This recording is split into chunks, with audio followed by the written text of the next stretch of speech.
இன்னைக்கும் தேவ பிள்ளைகளாய் நம்ம தோற்று கொண்டே இருக்கிறோம். நிறைய இடங்களில இழந்து கொண்டே இருக்கிறோம். நம்மளால எதையுமே பெற்றுக்கொள்ள முடியல. ஆனா தேவன் எப்படிப்பட்டவர்ன்றது தெரியாததுனாலே, அவரை குறித்து புரியாததுனாலே அவரை நம்ம தொழுது கொள்கிறோம். தெய்வமாக கொண்டவர்கள் நம்ம எல்லாம் பாக்கியவான்கள். ஆமென். அல்லேலூயா, அல்லேலூயா. இயேசு இந்த பூமியில இருக்கும்போது 2 படகு இருந்துதான். ஒரு படகு ஒண்ணுமில்லாத படகு. ஒரு அலையிலேயே சொல்றீங்களா? என்கிட்ட எதுவுமே இல்லை இயேசுவை தவிரன்னு சொல்றவங்களா நல்லா கையை தட்டி.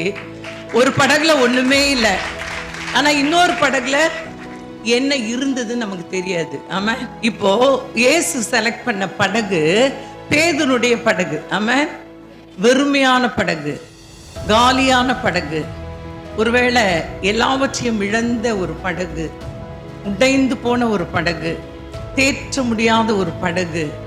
ஆனா இயேசு செலக்ட் பண்ண ஒரு படகு. ஆமா, இப்போ நம்முடைய நிலைமை கூட இப்படி நினைச்சுக்கலாம். ஒண்ணுமே இல்லை, கடன் பாரம் அல்லது பண தேவை அல்லது வியாதி, ஏதோ ஒண்ணு அழுத்தி கொண்டே இருக்குது. உங்களை வெளியே வர முடியல. எப்படி வர்றது? எவ்வளோ ப்ரேயர் பண்ணாலும் நடக்கலை. நல்லா தெரிஞ்சுக்கோங்க, நான் இயேசுவால செலக்ட் பண்ணப்பட்ட நபர். அல்லேலூயா. உலகம் நிறைய செலக்ட் பண்ணோம், வேணான்னு சொல்லிடும். ஆமென். உலகத்தினால கூட நம்ம செலக்ட் பண்ணப்படுறோம். தெய்வ ஜனமே, கொஞ்ச நாளைக்கு நல்லா இருக்கும், கொஞ்ச நாளைக்கு அந்த உறவு நல்லா இருக்கும், அப்புறம் கொஞ்ச நாள்ல என்ன செய்கிறோம்? பிடிக்காது. உலகம் பெஸ்டா செலக்ட் பண்ணும். ஆமென், சொல்லுங்க. ஆமென்.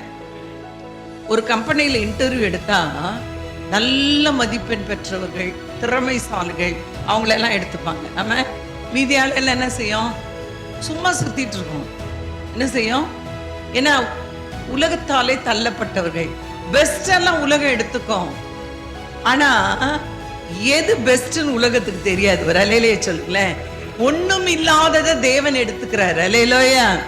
நம்ம கூட பல வேளைகளில செலக்ட் பண்ணப்படுவோம், அது டெம்பரவரி. ஒரு அலையிலேயே சொல்லுங்க, எந்த பொசிஷன்ல மனிதன் உங்களை செலக்ட் பண்ணி வச்சாலும் அது டெம்பரவரி. ஆனா தேவன் செலக்ட் பண்ண பெர்மனன்ட். நல்லா கையை தட்டி, நல்லா கையை தட்டி.